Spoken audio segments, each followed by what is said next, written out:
Bom, a inflação acaba de passar 1% ao mês no mês de fevereiro, batendo recorde, sendo o maior nível da história de fevereiro nos últimos 22 anos. O índice de preço ao consumidor amplo, que é o índice oficial de inflação no Brasil, chegou a registrar um aumento de 1,31% no mês de fevereiro, influenciado especialmente por alimentos e bebidas com uma alta de 7% nos preços, ou seja, alimentos e bebida vai ficar 7% mais caro. Outra coisa também que acabou levando um pouco a inflação lá para cima foi o fim do bônus de Itaipu, que acabou levando um aumento na conta de energia, residencial principalmente, de 16,8%. Ou seja, a gente chegou à conclusão de que alimento, bebida e energia residencial vai ficar mais caro. E o que eu acho engraçado é que a gente vai lendo as matérias, vai olhando essa notícia aí nas grandes mídias e fala com o quê? Não, fica tranquilo, essa inflação não é ruim, então mostra para mim onde não está o algo ruim.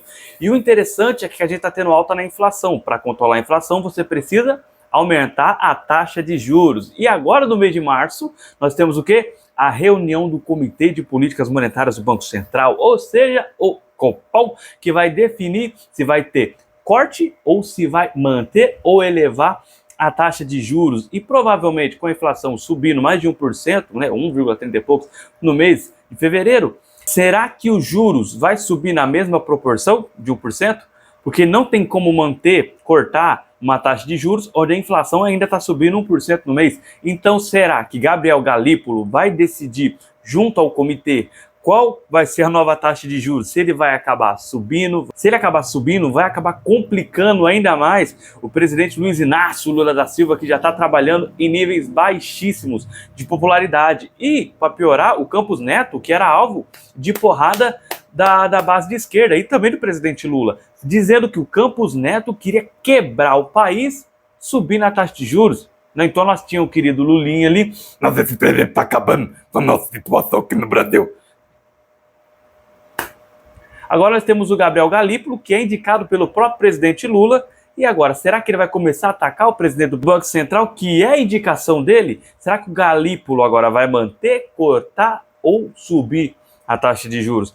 Pelo menos a gente do mercado espera uma alta de 1%. É o que o mercado está dizendo, né? Para piorar, quando teve lá a primeira reunião, onde subiu a taxa de juros em 1%, né, onde o Galípolo, né, vamos dizer assim, elevou a taxa de juros, a culpa ainda caiu no Campos Neto, porque ele já tinha feito previsão de aumentar a taxa de juros antes dele sair. Só que agora em março, não tem mais a previsão, não tem mais o ex-presidente do Banco Central, não tem Campos Neto. Daqui para frente é só o Gabriel Galípolo, indicado pelo próprio presidente Lula. Agora a gente vai saber se ele está alinhado com os princípios econômicos e também com o mercado, ou se ele vai ser manipulado ali pela base de esquerda. Ah, Vitor, então você está querendo um aumento na taxa de juros e você não está? Não, me preocupa se você não tivesse querendo um aumento da taxa de juros. A gente vai ter que ter um aumento, porque a gente vai ter um aumento nos preços e pode complicar ainda mais a nossa economia e tentar correr atrás do prejuízo vai ficar muito mais complicado. Se na próxima reunião do Copom a gente tiver um aumento na taxa de juros,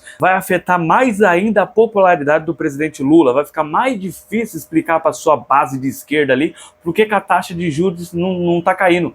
E aí como que você chega para um monte de petista e esquerdista e fala que você está gastando muito dinheiro? Que a política fiscal do país está indo por água abaixo, que a inflação está disparando e os juros estão subindo, sabe lá aonde? Porque o governo não consegue controlar o gasto, nem a inflação. Fica complicado explicar isso para a base de esquerda. E com isso, você tira qualquer tipo de incentivo para você empreender aqui no Brasil. Porque ao invés do empresário alocar o dinheiro em algum empreendimento e gerar mais emprego, aumentar a base monetária, a pessoa gastando, consumindo e tudo, a produção subindo, tudo acompanhando, ele vai fazer o quê? Ele vai colocar o dinheiro para render 15% ao ano, a taxa de juros, para que correr risco de empreender e pagar uma carga tributária. E para o governo, a dívida pública vai ficando cada dia maior, onde mais da metade do orçamento é só para pagar juros da dívida pública.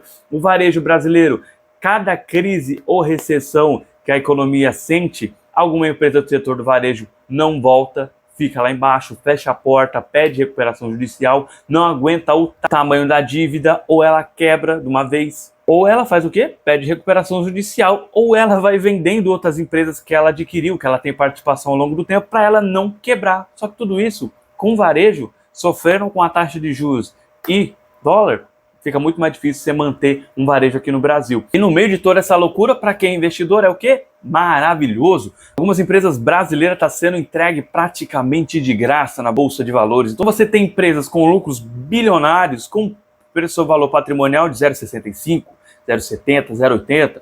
Então, abre um leque de oportunidade na Bolsa de Valores e muita gente está fazendo exatamente duas coisas. Colocando dinheiro em renda fixa, por causa da taxa de juros, ou está fazendo o quê? Jogando dinheiro para fora do Brasil. Jogando dinheiro para fora do Brasil, tem muito influenciador falando o quê? Joga dinheiro para fora do Brasil, o Brasil vai acabar. E ninguém está vendo o quê? Ninguém está falando do quê? Da oportunidade que a gente tem aqui na Bolsa de Valores, de comprar empresas com lucros bilionários com múltiplos ridículos. Se você abrir qualquer site de análise fundamentalista, você vai ver que tem múltiplos ridículos para empresas que dão centenas de milhares de reais, ou dependendo até da empresa de dólares, que tem empresas que tem mais da metade da sua receita dolarizada, e ninguém está falando isso para você. Por quê? Porque está todo mundo com medo. E o grande problema também é que a gente gosta de falar o quê? Todo mundo gosta de falar aquela frase do Warren Buffett: compre ao som dos canhões e venda ao som dos violinos. Mas no Brasil, o problema é que o canhão não vem só com um tiro só, vem de 10 de uma vez aqui no Brasil. Porém, é o que ninguém está vendo e ninguém está querendo comprar ao som do canhão. Só quer comprar o som do violino e vender ao som do canhão. Mas, se você gostou desse vídeo, se ele te ajudou de alguma forma, clica no botão de gostei, se inscreve no canal, ativa o sino das notificações e até o próximo vídeo.